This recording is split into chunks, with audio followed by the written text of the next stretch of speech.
Bienvenidos a Just B2B Leaders, un podcast en el que entrevistamos a líderes de empresas B2B cuyo objetivo es generar mejor negocio, más predecible y más escalable a través de la transformación de sus organizaciones. Nos toca hablar un poco de empresa familiar, ¿no? Un poco más, Un poco más. ¿no? Pero con un ángulo diferente quizás, ¿no? Bueno, hoy os quiero presentar a Albert Ferrer, que es Executive Director de Ferrer y Ojeda, alumni del programa. Esto nos hemos olvidado de comentarlo antes. ¿En qué edición pasaste, Albert? Creo que fue la 21. Vale, perfecto. Oye, Albert, primera pregunta. ¿Quién es Albert Ferrer? ¿Cómo te describes? Albert Ferrer es director ejecutivo de Ferrer y Ojeda y miembro de la cuarta generación en el negocio. Soy alumni también de ESADE, de esta casa. Hice aquí mi licenciatura, mi carrera universitaria, cuando eran 5 años. En mi casa siempre dicen que le salió barato esto de ESADE, porque salí colocado con mi mujer, ¿vale? Nos conocimos ahí, hoy somos padres de dos niñas. Y luego trabajé en una consultora de estrategia americana durante Eso no sabía, mis ¿ves? primeros años. Sí. Primero en Madrid, luego en París, bueno, en diferentes proyectos con exposición internacional, fundamentalmente pues, sirviendo a decisiones estratégicas de top management de empresas, ¿no? Lo que fue una enorme y una fantástica escuela. Luego tenía la inquietud, ¿no?, de trabajar en una empresa finalista, en aquel caso una empresa B2C. No ¿vale? fastidies, sí. Sí. Todo el mundo tiene un pasado, ¿eh? Que hoy es una multinacional española de rápido crecimiento, muy grande y relevante, donde bueno, tuve la suerte de compartir, pues, más allá del producto, que es extraordinario, un equipo pues, profesional y unos retos que a día de hoy me sirven muchísimo en aplicarlo al negocio familiar, ¿no? Sí que he estado 12 años fuera de la empresa familiar. ¿Qué empresa era la...? Era ISDIN. ISDIN, qué bueno. Sí, que además es 100% familiar. B2C. Sí, prácticamente sí. Prácticamente. A través de la prescripción médica o farmacéutica en muchos casos, pero el producto es para personas, ¿no? Que además, a su vez, también es multifamiliar. Es un proyecto pues, de Puig y de Esteve. Y después de esto, oye, pues fue el momento, porque se reunían las condiciones de dar el salto o el paso a la empresa familiar. Eso sí, después de haber estado pues, unos 12 años fuera, cosa que recomiendo muchísimo a miembros de empresas familiares, tener la oportunidad, si las circunstancias se dan, de poder explorar fuera, aprender fuera, entender fuera muchas cosas y luego con esta mochila poder ir al negocio familiar si las circunstancias se dan. ¿Cuán habitual es lo que tú hiciste? No, lo desconozco, ¿eh? Tú que quizás estás conectado al mundo de la empresa familiar. Sí. ¿Cuán habitual es esos 12 años de oxígeno?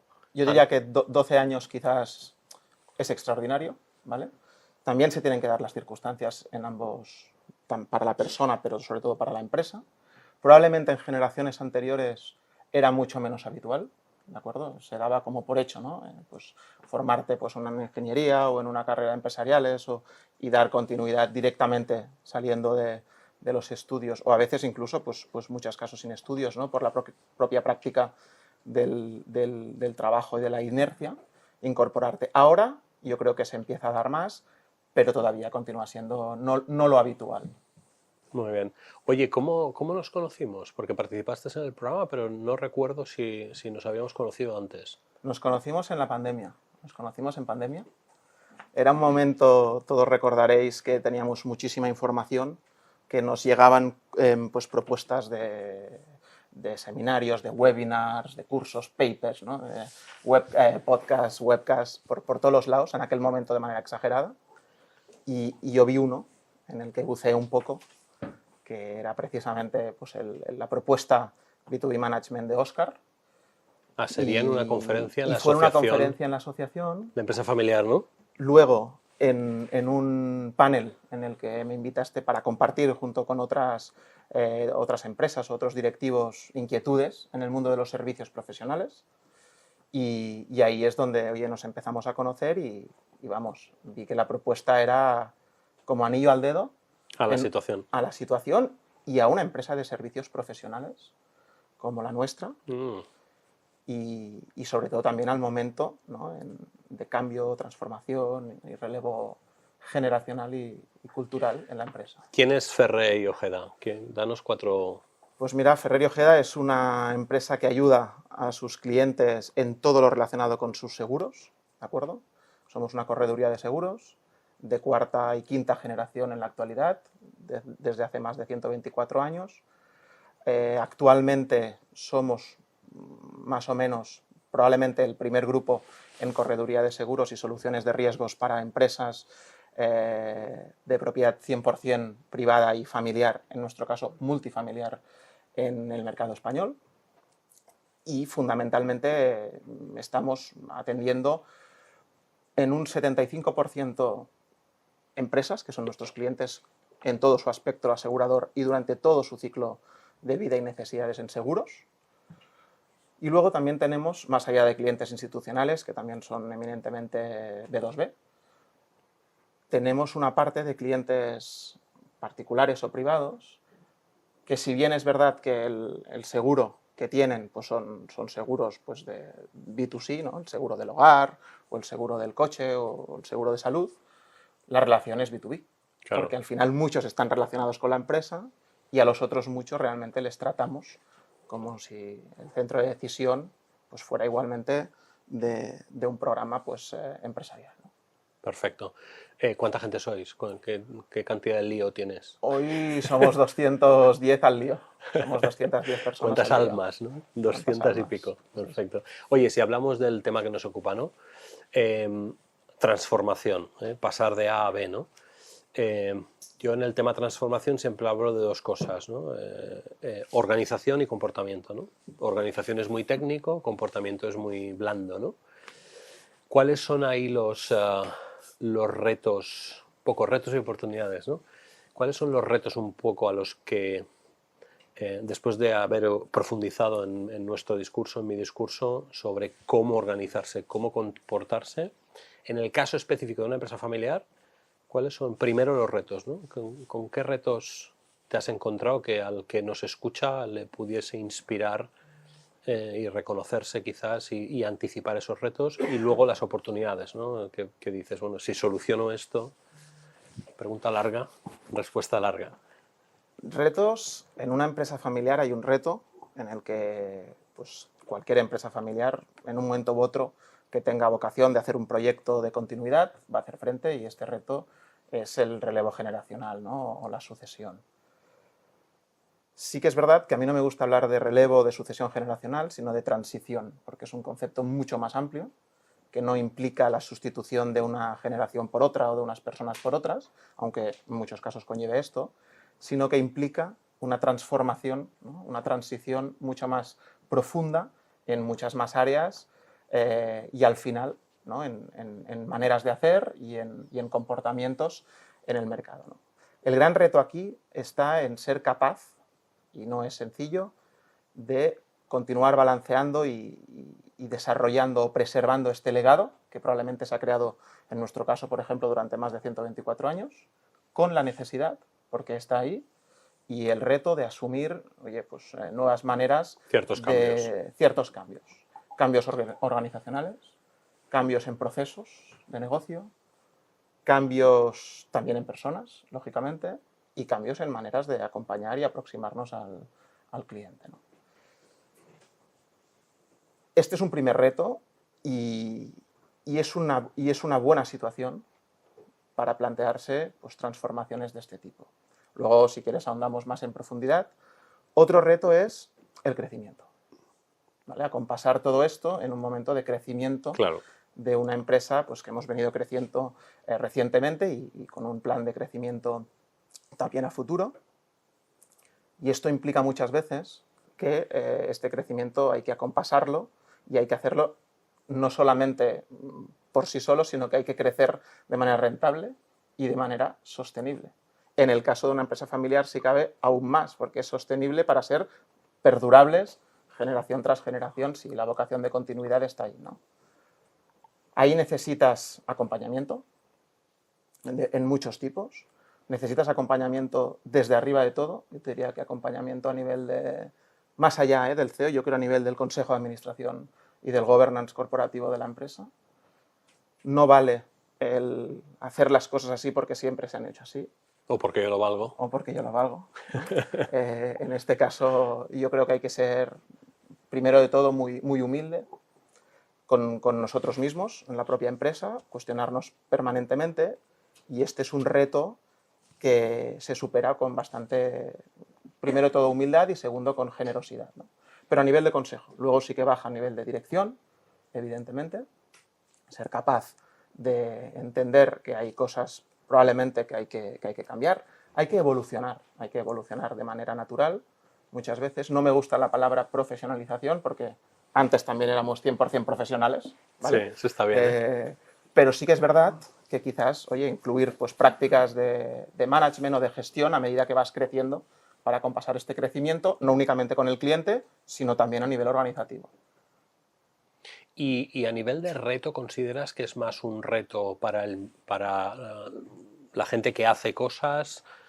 ¿Es más reto para los que hacen hacer, para el equipo de dirección, para la familia? ¿Qué tipología de retos te encuentras ahí? ¿Cuánto hay que convencer? ¿Cuánto hay que influir? ¿Cuánto hay que persuadir? El reto está para todo el mundo, pero la responsabilidad es clara que tiene que subir arriba. Yo estoy absolutamente convencido de ello. Es decir, y arriba refiero a una empresa familiar de un tamaño pues, medio o incluso pequeño, está en el consejo.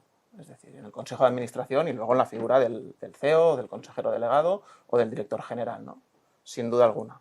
Es decir, son procesos que para hacerlos bien y de manera alineada tienen que bajar en cascada a toda la organización, luego al equipo directivo, y a partir de ahí van a fluir con tiempo, ¿vale? Con una digestión, pues, ¿no? Manejando los tiempos y digiriendo bien en cada momento los cambios, ¿no? las iniciativas, las cosas que continuarás haciendo, invirtiendo mucho en continuar haciendo muy bien. Esto no te lo tienes que pensar, ¿vale? Un ejemplo de esto en nuestro caso, por ejemplo, es todo lo que refiere a un mejor servicio al cliente, casi tiene barra libre en cuanto a inversión, ¿vale? Y esto es una cosa que tenemos que continuar haciendo muy bien. El cliente claramente pues, en el centro de nuestro proceso empresarial. Cosas que tienes que empezar a hacer, ¿no? En nuestro caso, por ejemplo, medirnos. Nos teníamos que medir mucho más. Algo, ¿no? Medirnos algo. No, medirnos mucho. Medirnos mucho, ¿vale? No nos medíamos lo suficiente y ahora pues medimos casi todo. ¿Leading o lagging? Leading. Porque lagging probablemente ya estaba, Exacto. ¿no? Y este medirnos nos permite al final tomar mejores decisiones, ¿vale? Combinándolo, oye, pues con la propia intuición, ¿no? El medirlo no lo es todo, pero sí que ayuda muchísimo a tomar decisiones más informadas y mejor razonadas, ¿no? Esto al final es lo importante, tomar decisiones para lo mejor para la empresa, huyendo de personalismos que muchas veces quizás se presuponen en empresas familiares, pero si se hacen las cosas bien, al final este personalismo no deja de ser que la persona propia es la propia empresa y es quien prevalece. Y luego cosas que hay que dejar de hacer, probablemente, ¿no? Y esto quizás es lo más duro. Ahí está parte del reto, ¿no? Porque quizás se mezcla también con un proceso de relevo generacional y no es dejar de hacer por dejar de hacer, sino probablemente porque ya no aporta el valor con el esfuerzo, ¿no? O probablemente porque ya estamos hablando de cosas que siempre hemos hecho así y nadie se ha planteado si esto continúa aportando valor o no. Oye, pues estas cosas hay que cortarlas para invertir en lo otro. Eso te iba a preguntar, cuando pasas por ESADE, por el B2B Management, te ponemos la cabeza así como un bombo a nivel de organización, reorganización y cultura, y vuelves a casa, ¿no? ¿Qué tipología de siperos te has encontrado? Me he encontrado... La duda que tengo es si hay más siperos en una empresa familiar o en una empresa no familiar, pero bueno, lo que está claro es que quizás tú te has encontrado con otros, ¿no? Por ser la cuarta o la quinta generación. Sí, yo creo que en la empresa familiar te encuentras con mucha generosidad, con muchísima generosidad de la generación que te precede, y esto ayuda muchísimo como motor, ¿no? del cambio, aunque pueda parecer una contradicción. Repito, empresas familiares hay de muchos tipos, igual que proyectos empresariales hay de muchos tipos, y en proyectos de empresa familiar que hacen las cosas bien, te encuentras con una vocación de ser mejor cada vez, ¿no? Y esto se transmite y se traslada en una buena generosidad, en nuestro caso también de la generación que nos está precediendo, ¿no? Sí, pero te los encuentras sobre todo en cosas que si las argumentas bien, eres capaz bastante rápidamente de darle la vuelta, ¿no? Porque el valor se ve, ¿no? El valor se ve.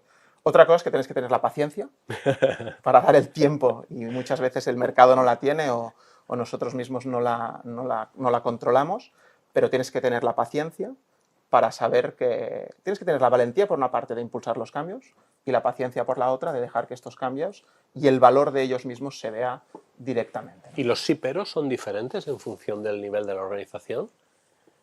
Sí, son diferentes. A nivel más alto son mucho más complicados cuando los hay, porque muchas veces tienen un componente emocional que va inherente en la condición de empresa familiar. Y estos hay que trabajarlos también hay que hacer de manera emocional. Masaje, ¿no? Exacto. Muy bien. Oye, entonces, si pasamos a la parte de oportunidades, ¿no? Cuando hacéis esta reflexión de qué procesos, personas, datos, cultura, ¿no? Valdría la pena trabajar y cambiar y dedicarnos a ellos, ¿qué oportunidades se abren? ¿Cuáles son las que ya has visto y cuáles son las que intuyes? También teniendo claro que todo de lo que hablamos, todos somos conscientes que no es rápido, pero si le ganas el pulso a la gestión del cambio, acaban pasando, ¿no? Pero ¿qué oportunidades intuyes que hay ahí detrás?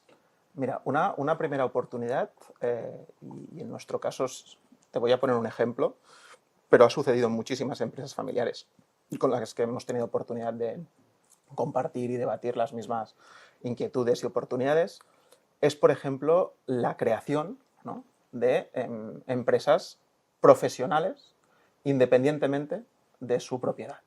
¿De acuerdo? Es decir, nosotros, por la condición, o una empresa familiar, por su condición de empresa familiar, yo estoy absolutamente convencido que tiene que gestionarse prácticamente igual que una empresa no familiar, ¿vale? Porque al final es lo que nos hará, pues, más perdurables en el tiempo. Una gran oportunidad es aprovechar la cultura y esta visión de largo plazo, claro, ¿vale? Que no hay mejor escenario para impulsar estos cambios que tener esta tranquilidad, ¿no?, de que tienes tiempo para hacerlo y que cuentas con un apoyo para hacerlo más allá, oye, del resultado del próximo año o de los próximos 2 años. Que tienes que cuidarlo, lógicamente, pero que no te va a invalidar hacer proyectos a muy, muy largo plazo. Claro, porque por defecto ya tenéis una mentalidad a largo plazo. Totalmente. Esto es, por ejemplo, la creación, en nuestro caso, de un área de personas. O sea, nosotros nunca hemos tenido un área de recursos humanos. Hemos pasado de una función muy administrativa de la gestión del personal o de las relaciones laborales, en muchos casos muy incorporada en la figura del CEO, ¿no?, en lo que era, pues, más personalista o también por el tamaño, que a medida que hemos ido creciendo e incorporando nuevas visiones, pues hoy hemos creado, y lo primero que hicimos fue el poner en el plan estratégico como prioridad, creo que era prioridad 3, la creación de una área de personas, que vino acompañada por la incorporación de una directora del área de personas, que nos ha ayudado muchísimo. Esto es una gran oportunidad, el poder empezar a crear áreas funcionales que quizá por tamaño no tenías. Esta es la que vas a enviar al programa en el futuro. Y la conoces, y ya la conoces. Y aparte es un reto no solamente en empresas familiares, sino también en empresas de servicios profesionales, ¿vale? Porque también tanto la gestión de personas como el marketing está muy, muy focalizado siempre en el consumo. Claro. Nosotros íbamos a buscar, ¿no?, a una directora de personas, y yo pedía, pues, que se fuera, pues, a buscar en escuelas, en hospitales, en escuelas de negocio, ¿vale?, en consultoras, que precisamente son firmas de servicios profesionales. Claro. Porque al final el impacto... El producto son las personas. El producto nuestro, sin duda alguna. Es decir, nosotros únicamente tenemos personas y tecnología al servicio de estas personas y de nuestros clientes. No tenemos otro activo que no sea esto. Cualquier firma de servicios profesionales le sucede lo mismo, ¿no? Entonces, esta es una gran oportunidad, el poder dar pasos ya con una mentalidad muy clara. Que ahí probablemente resuena lo del people business, ¿no? Para ti. Absolutamente, absolutamente. ¿Has acertado? Sí, hemos acertado convencidamente. Es decir, convencidamente. Es una persona también que tiene un enorme interés por el negocio, que lo conoce, que entiende perfectamente que cada uno de nosotros que trabajamos, nosotros somos 215 personas y aproximadamente el 85% de la plantilla habla a diario con el cliente en alguna función o en otra. ¿Vale? El impacto es tremendo ahí. Esto sí que es people business en mayúsculas. 85%. 85% de la gente habla con cliente O sea, de manera recurrente. Casi que hablen bien, ¿no? Sí. Oye, ¿y qué te iba a decir? ¿Y qué otras oportunidades ves que... ¿Cuándo llegaste tú a tu posición? Yo llegué a mi posición actual hace un par de años, a la empresa familiar hace 7. ¿Qué otras oportunidades ves relacionadas con el futuro replantear relativamente, ¿no? Replantear la organización y la cultura? Digo replantear porque has dicho una cosa súper interesante, ¿no? Y es que al final en la empresa familiar lo que puedes hacer es capitalizar la cultura existente para ir a la siguiente versión, ¿no? ¿Qué más oportunidades ves ahí? Esta es la misión y es una de las fortalezas, ¿no? Contar con un legado fuerte. ¿Talento crees que es un aspecto, es una ventana que se abre cuando empiezas a trabajar en esta dimensión? Talento es una ventana que se abre y no se cierra nunca. Digamos, y ahora especialmente en un momento, yo diría, de bastante incertidumbre, de mucha turbulencia, ¿no? por entender bien las siguientes generaciones. Ahí hay dos puntos que se incorporan a las posiciones, ¿no? Ahí hay dos puntos que yo creo que son oportunidades y retos en la misma, como una moneda de doble cara, que es el primer, el crecimiento propio, en nuestro caso, ligado a las personas. Al final nosotros tenemos pues, personas que sirven a nuestros clientes en sus seguros. ¿Vale? Mis seguros me los lleva pues, Álvaro, o mis seguros me los lleva pues, Cristina. Con lo cual, nosotros tenemos artistas, ¿no? Gente muy buena que durante mucho tiempo ha tenido su escuela, su manera de hacer, su manera de aproximarse al cliente. A medida que vas creciendo, y esto si lo quieres hacer sostenible, por la propia evolución de la plantilla, tienes que intentar que esto sea escalable. Y este es un reto tremendo. Yo te diría quizás uno de los principales retos, ¿no? Hacer que más allá de la persona que es muy buena haciendo una cosa, tengamos equipos Sí, ¿no? que realmente trabajen... De la habilidad individual a la habilidad colectiva, ¿no? Absolutamente. Porque lo otro no es sostenible en el tiempo. Lo otro lo puedes tener, lo puedes gestionar, pero tiene su ciclo de vida. Entonces, hacerlo sostenible realmente implica trabajar mucho en esta escalabilidad y en poner los mecanismos para esta escalabilidad. Otro ejemplo, que en nuestro caso va ligado, fue, por ejemplo, que una de las personas que pasó por el programa fue el director de operaciones y transformación digital. Justo en un momento en el que nos planteábamos la implementación o la elección de un nuevo CRM, que para nosotros es casi core business tecnológico, ¿vale? No necesitamos tanto un ERP porque no tenemos pues, estocaje ni una complejidad, digamos, de operaciones detrás, pero sí un CRM que realmente esté muy al servicio de nuestro trabajo.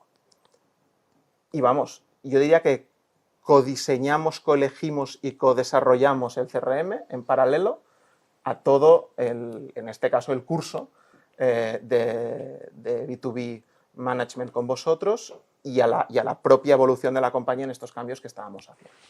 Esto también es otra gran oportunidad Eso es interesante. O sea, hay compañías que digitalizan y yo a veces pregunto, ¿pero digitalizar para qué? ¿En qué dirección, no? Hemos de digitalizar, ¿no? Y ponen un poco el caballo detrás del carro, ¿no? Correcto. O sea, realmente, en lugar de decir, bueno, tenemos clara la foto, lo que queremos conseguir y luego digitalizamos, ¿no?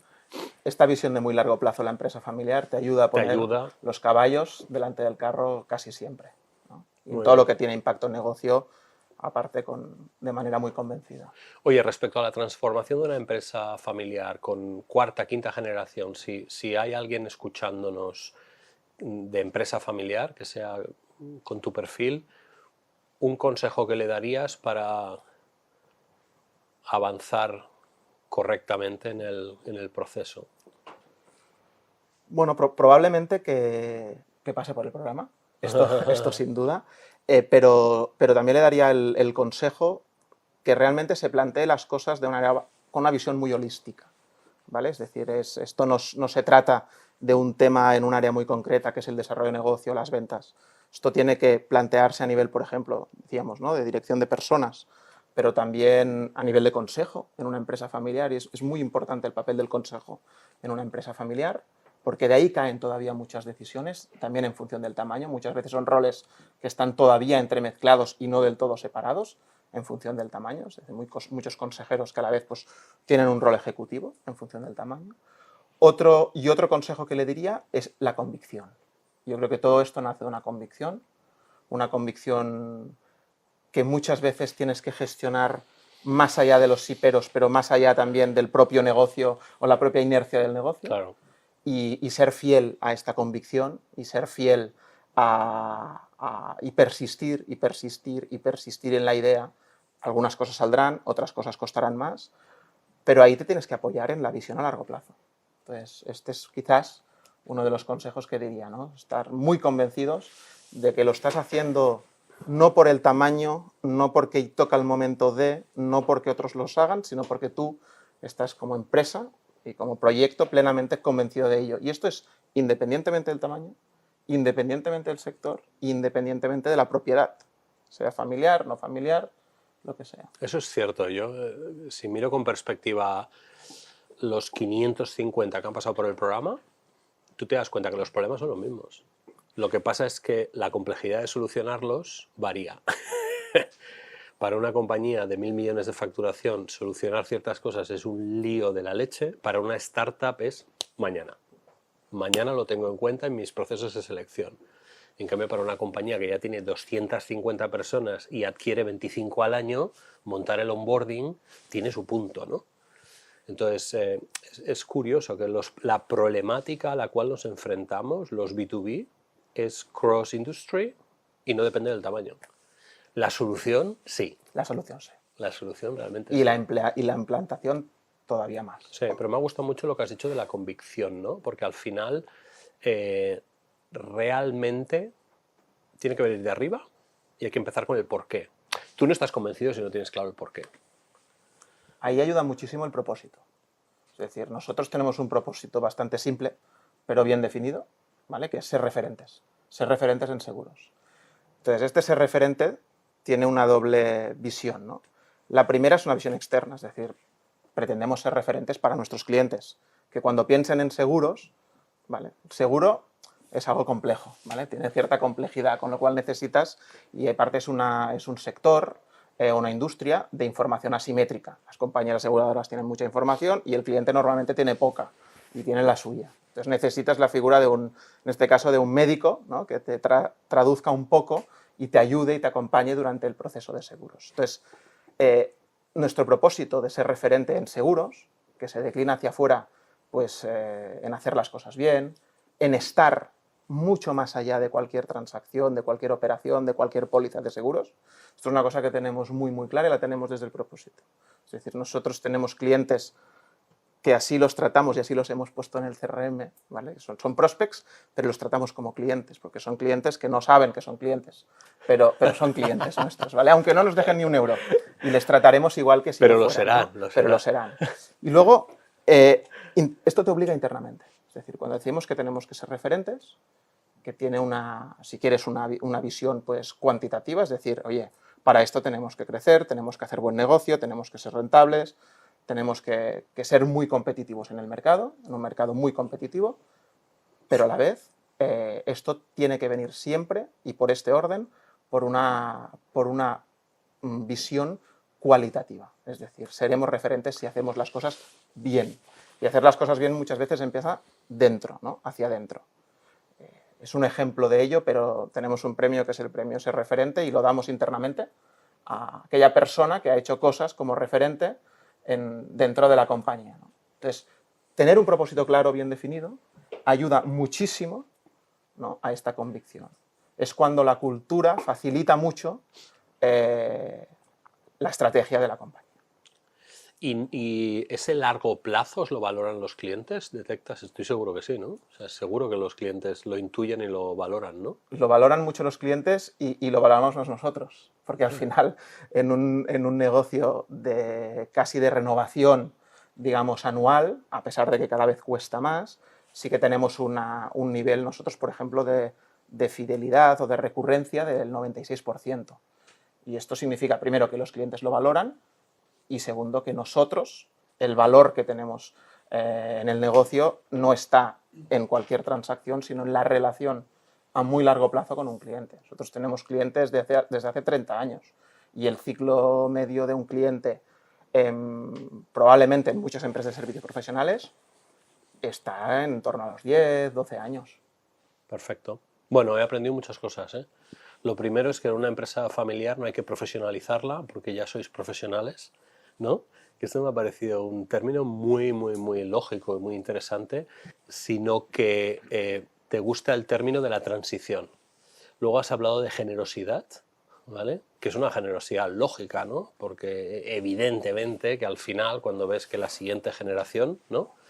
Luego yo creo que también quizás te has dejado la palabra humildad, ¿vale? Que cuando hay humildad las cosas salen, ¿eh? Y la arrogancia simplemente sirve para estar encantado de conocerte, ¿no? Luego la importancia de la convicción, ¿no? Yo creo que a veces somos excesivamente transaccionales con las cosas. Buscamos el quick win, buscamos el cómo, en lugar de trabajar primero el por qué y el qué, ¿no?